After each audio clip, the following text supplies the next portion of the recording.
दुश्मन हमारे हमसाए तक पहुंच गया। ईरान की इंटेग्रिटी के ऊपर हमला, ईरान की इज्जत के ऊपर हमला, मस्जिद जमकरान, इस पे सुर्ख झंडा लहरा दिया गया। ये सुर्ख झंडा इस बात की निशानी है कि अभी मकतूल का बदला लेना बाकी है।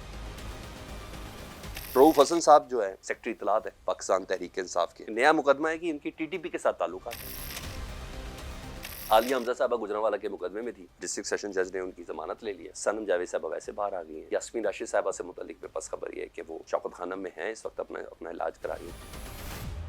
बिस्मिल्लाहिर्रहमानिर्रहीम, अस्सलाम वालेकुम। मैं हूं सलमान हैदर एक नए वीलॉग के साथ। दुश्मन हमारे हमसाए तक पहुंच गया है और हमारे मसाइल बिल्कुल डिफरेंट है। हम ये देख रहे हैं कि हाँ किसकी जमानत कैंसिल हुई नहीं हुई, किसको दोबारा किस केस के अंदर डालना है, किसी को एमपीओ के तहत तो अंदर नहीं रखना। क्या पाकिस्तान में कोई जलसा तो नहीं करा? क्या पाकिस्तान के सीनियर तरीन किसी ब्यूरोक्रेट का भाई ये दहशतगर्दी में मुलविस तो नहीं, कोई इंडियन एजेंट तो नहीं, कोई टीटीपी से राब्ते तो नहीं, कोई फंडिंग तो नहीं करता? हमारी उलझने ये है।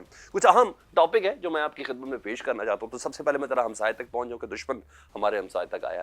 ईरान के ऊपर रात गए हमला हुआ और कोई शक नहीं ईरान की इंटेग्रिटी के ऊपर हमला, ईरान की इज्जत के ऊपर हमला, ईरान की सरहदी खिलाफ वर्जी तो अपनी जगह, बहुत सी चीज़ें जिसकी खिलाफ वर्जी कर दी गई। और कहने को तो ये कहा जा रहा है कि ये इजराइल की तरफ से हुआ है, लेकिन इसके बहुत से मोरक्कात हैं। बहरहाल ईरानी फोर्सेस के लिए बहुत बड़ा चैलेंज है। सुबह से ही उनके जो रूहानी पेशवा है अली खामनाई साहब वो एक्टिव हो गए। ईरान के नए वज़ीर आज़म, नए सदर के लिए एक बहुत बड़ा चैलेंज था। बहरहाल इस वक्त जो फ्रेश अपडेट्स ये हैं और उसकी थोड़ी रूहानियत भी है ईरान के हवाले से। मस्जिद जमकरान, जी हाँ, ईरान की ये मस्जिद जमकरान, इस पर सुर्ख झंडा लहरा दिया गया है और इसकी एक हिस्ट्री है। अगर किसी का कभी किसी ज़ियारात के सिलसिले में कभी जाना हुआ हो इराक़ का, तो इराक़ में तमाम रोज़ा मुबारक पे ना काला झंडा या अलम लहराया गया है, लेकिन सिर्फ एक रोज़ा है इमाम हुसैन का जिसमें सुर्ख झंडा लहराया गया है। ये सुर्ख झंडा इस बात की निशानी है कि अभी मकतूल का बदला लेना बाकी है। और ईरान की मस्जिद जमकरान को वैसे भी थोड़ी रूहानी तौर पर इसलिए अटैचमेंट हासिल है, हज़रत इमाम मेहदी के साथ वो बड़ा मुंसलिक करते हैं इस मस्जिद को। और यहाँ लाल झंडा लहराने का मतलब है कि अभी इस्माइल हानिया का बदला बाकी है, अभी ईरान की सॉवरेनिटी पर जो हमला हुआ है उसका बदला बाकी है। ये इतना बड़ा साइन है कि कासिम सुलेमानी को जब इराक़ के अल असद एयरबेस के करीब जब उनको एयर स्ट्राइक के अंदर शहीद किया गया था, उस वक्त भी ये काम नहीं हुआ। ये इवन अभी हालिया तौर पर चंद माह पहले सीरिया के अंदर ईरानी जर्नैल्स को शहीद किया गया, उस वक्त भी ये काम नहीं हुआ। उस वक्त अल-उमर एयर बेस इस्तेमाल हुई थी, इराक़ में अल-असद बेस इस्तेमाल हुई थी। तो ये बहुत बड़ा साइन है कि अभी बदला बाकी है। अब देखना ये है कि ईरान इस बदले को किस तरीके से लेता है। मस्जिद जमकरान की मैंने आपको हिस्ट्री बताई, हाँ यहाँ है, और कोई शक नहीं ये बड़ा ट्रेजिडिक और बड़ा टारगेटेड ऑपरेशन तस्वुर किया जा रहा है इजराइल की तरफ से। और कहा जा रहा है कि गाइडेड मिसाइल के ज़रिए ये हमला किया गया और ईरान की सिक्योरिटी पर हमला, ईरान की सलामती पर हमला, ये तमाम चीज़ें तो हैं। तो बहरहाल पैगामात हर तरफ से बहुत ज़्यादा है। वैसे भी किसी मुल्क की सॉवरेनिटी के लिए ये ज़रूरी है कि कम से कम उसके दारुल हुकूमत को थोड़ा सेव करके रखा जाए। शदीद अनटिल अनलेस कि जब तक जंग डिक्लेयर ना की जाए किसी मुल्क के दारुल हुकूमत पर हमला नहीं किया जा सकता। और जिस तरह इस्माइल हानिया को अटैक किया गया और उसकी पोजीशन ये है कि जिस गेस्ट हाउस के अंदर थे वो पासादारान इनकलाब का गेस्ट हाउस था, तो डायरेक्ट ईरान की फोर्सेस के ऊपर ये हमला तस्वुर किया जा रहा है। बहरहाल अब कहा गया कि अब ये बदले के हम तमाम जो राइट्स हैं उसको अपने पास रखते हैं और बड़ा ज़बरदस्त किस्म का हम इसराइल को खैर जवाब देंगे। लेकिन कहा यह जा रहा है कि ये मुमकिन ही नहीं कि अमेरिका की मर्ज़ी के बगैर ईरान के ऊपर ये इतनी बड़ी स्ट्राइक हो जाए। और बाकी ये इतना मुमकिन भी नहीं, क्योंकि पिछले हफ्ते ही जो इसराइली वज़ीर आज़म की मुलाकात हुई थी अमेरिकी सदर से जो बाइडन से पिछले वीक में, और फिर जो अपकमिंग जिनको प्रेसिडेंट तस्वुर किया जा रहा है डोनाल्ड ट्रंप से भी उनकी मुलाकात हुई थी, CIA चीफ से भी उनकी मुलाकात हुई थी। तो ये तमाम मुलाकातें इस वाले हमले के साथ अगर अटैच करके देखें तो डेफिनेटली कहा जा रहा है, क्योंकि उसके बाद जो अमेरिकी वज़ीर दिफा ने जो स्टेटमेंट दी है लाइव आस्टन ने, ये भी जनरल लेवल के साहब हैं जी, और अमेरिकी वज़ीर दिफा हैं, वो कहते हैं कि ईरान ने अगर इसराइल पर हमला किया इस्माइल हानिया का बदला लेने के लिए तो हम इसराइल के दिफा में खड़े हो जाएंगे। तो उसके बाद फिर कोई पोजीशन रह नहीं जाती। लेकिन अभी ये चीज़ डिसाइड होना बाकी है कि जो टारगेटेड मिसाइल फायर किया गया है इधर ये इजराइल की सरजमीन से किया गया है या नियरेस्ट इजराइल या अमरीकी किसी डिप्लॉयमेंट के जरिए किया गया है, क्योंकि इसमें तो कोई शक नहीं, ये खलीज फारस हो या बहरा अरब हो, जगह जगह अमरीकी डिप्लॉयमेंट्स तो हैं। किसी न किसी बहरी भेड़े की शक्ल के अंदर। तो अभी तक ये तय होना बाकी है कि किस तरफ से। तो डेफिनेटली ईरान भी जिस किसी चीज़ को टारगेट बनेगा और टारगेट करके उसको डेफिनेटली लॉक करेगा, ये आने वाले दिन में ये तय है कि बदला है। अदरवाइज ईरान की जितनी भी गुफ्तगू है ना वो गीदड़ भभकियाँ ही तस्वर की जाएंगी। यहाँ ये चीज़ है। दूसरा, इस्माइल हानिया की शहादत पर पाकिस्तानी दफ्तर खारजा ने भी एक बड़ा ही ज़बरदस्त, एक एटमी पावर को शायद इसी तरीके का रिस्पॉन्ड देना चाहिए था, वो दिया उन्होंने कहा है इस्माइल हानिया के सिलसिले में ये जो हमला किया गया है इसको पाकिस्तान इसकी शदीद अल्फाज में मजम्मत करता है। ठीक है, उम्मत मुसलमान, हालांकि एक क्या बात है, उधर अमेरिका की दोस्ती तो ज़्यादा बेहतर हुई ना इजराइल के साथ, हम शदीद अल्फाज में इसकी मजम्मत कर रहे हैं जी। और ना सिर्फ पाकिस्तान दफ्तर खारजा ने रिएक्शन में ये कहा है कि हम इस्माइल हानिया के ख़ानदान और फ़लस्तीन के साथ इजहार ताज़ियत करते हैं और हर तरह की दहशत गर्दी की भी हम मजम्मत करते हैं, और पाकिस्तान मावराए अदालत और मावराए इलाका किसी भी दहशत गर्दी की मजम्मत है। मावराए अदालत मुझे तो समझ नहीं आई, आपको आई तो मुझे कमेंट सेक्शन में ज़रूर बताइएगा कि इस्माइल हानिया कोई जंगी मुजरिम था या कोई केस उसके ऊपर चल रहा था किसी अदालत के। तो मावराए अदालत वजारत खारजा की तरफ से ये स्टेटमेंट मेरी समझ नहीं आई। तो उन्होंने कहा इस हमले के वक्त पर शदीद हैरत है, ये हमला उस वक्त किया गया जब ईरान के नए सदर के ने हलफ लिया था और तकरीब में गैर मुल्की बंदूक बशमूल पाकिस्तानी नायब वज़ीर आज़म इसहाक डार साहब भी उस वक्त मौजूद थे।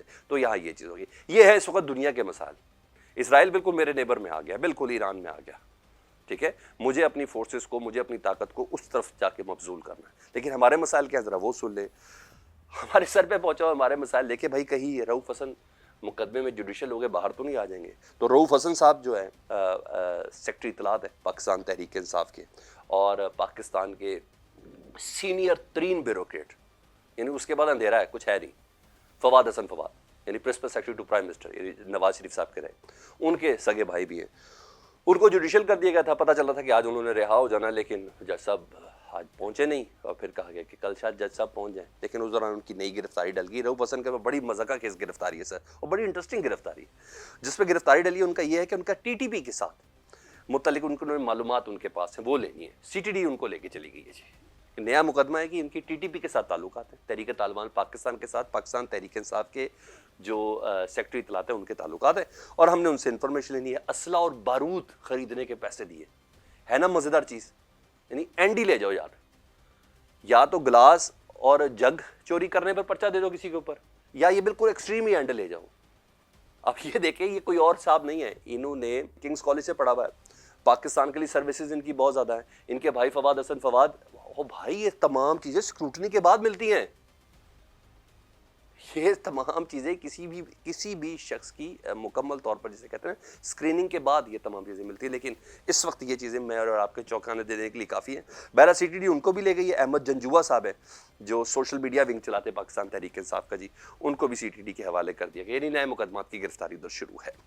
इधर इलेक्शन कमीशन का मामला है। पाकिस्तान के मसाइल देखे ना सर कितने मज़ेदार किस्म के। मखसूस नशिस्तें पाकिस्तान तहरीक इंसाफ को नहीं देने वाला मामला है, क्योंकि सुप्रीम कोर्ट का रिव्यू बेंच नहीं बैठा था, क्योंकि दो जजेस जस्टिस मंसूर अली शाह और जस्टिस मुनीब अख्तर ने मुखालफत की थी काजी फाइज साहब की कि गर्मियों की तातीलात है, कभी ऐसी प्रैक्टिस है नहीं कि तातीलात कैंसिल की जाए, तो रिव्यू के अंदर अब नहीं जा सकते। और अगर इतना ही अहम था तो अब तक तफसीली फैसला भी दे देते। तो 18 दिन तक तफसीली फैसला नहीं आया तो रिव्यू कैसे लग जाए। लेकिन ये खेल तस्वुर किया गया पार्लियामेंट की तरफ से। तो उन्होंने कहा जी चले भाई सुप्रीम कोर्ट को जवाब देता है इसका। तो सुप्रीम कोर्ट को जवाब देने के लिए जी कल इलेक्शन तरमीमी एक्ट में ना के तहत कुछ चीज़ें गुजारिशात सामने पेश की गई।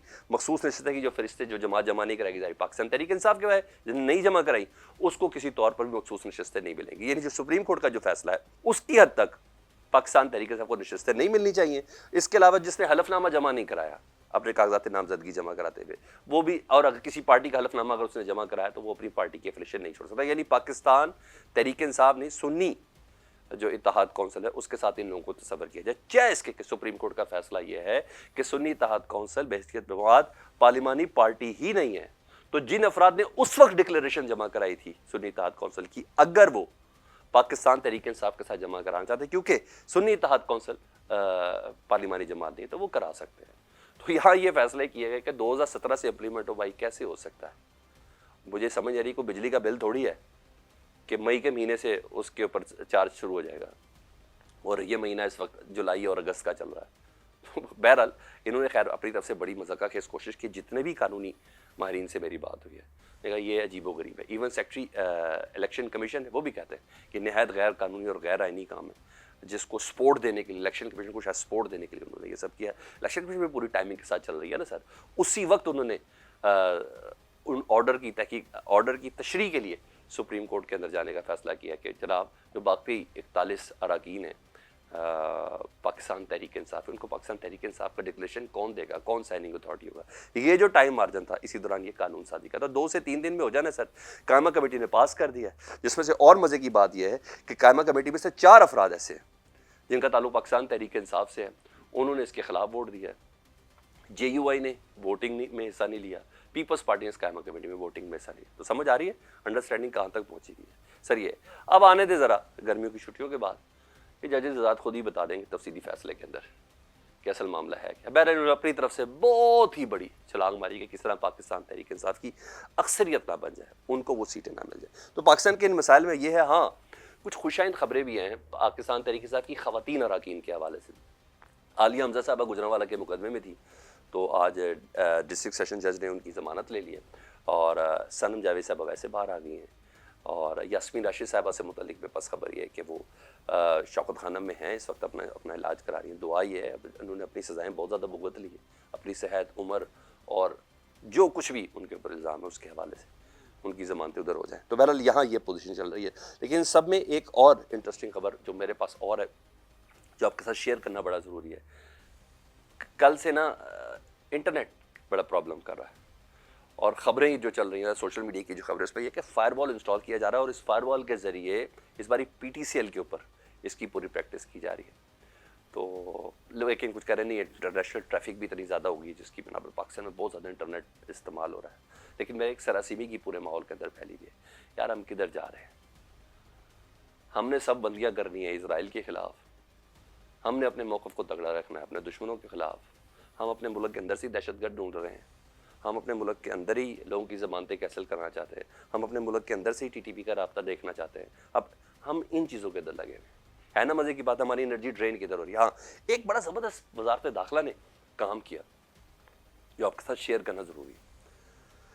वज़ारत दाखिला ने TTP तहरीक तालिबान पाकिस्तान के ख़िलाफ़ एक बड़ा ज़बरदस्त कदम उठाया। उस कदम की रोशनी में अब दहशत गर्दों को यानी TTP वालों को अब TTP नहीं कहा जाएगा, ऑफिशियली इनको अब खारजी कहा जाएगा। ये आज नोटिफिकेशन जारी हुआ है, यानी तहरीक तालिबान पाकिस्तान की टर्म यूज़ नहीं होगी, अब खारजी की टर्म यूज़ होगी। और ये इस्लामी शुआर के ख़िलाफ़ काम करते हैं, शैतानी एजेंडे पर अमल पैरा है और सरकारी ख़त-ओ-क़िताबत में फितनतुल ख़वारिज के नाम से इनको मुखातिब किया जाएगा। और इनका मुफ्ती नहीं और इनका मौलाना नहीं है सर। ये इस वक्त चल रहा है, मैं इस नोटिफिकेशन से खुश हूँ। चलो देर आए दुरुस्त आए, वो जो एक रूहानियत का अंसर देने की जो कोशिश थी ना, उससे तो कम से कम जान छूटी। फीडबैक से मुतालिक ज़रूर आगाह कीजिएगा। अपना बहुत ज़्यादा ख्याल रखें।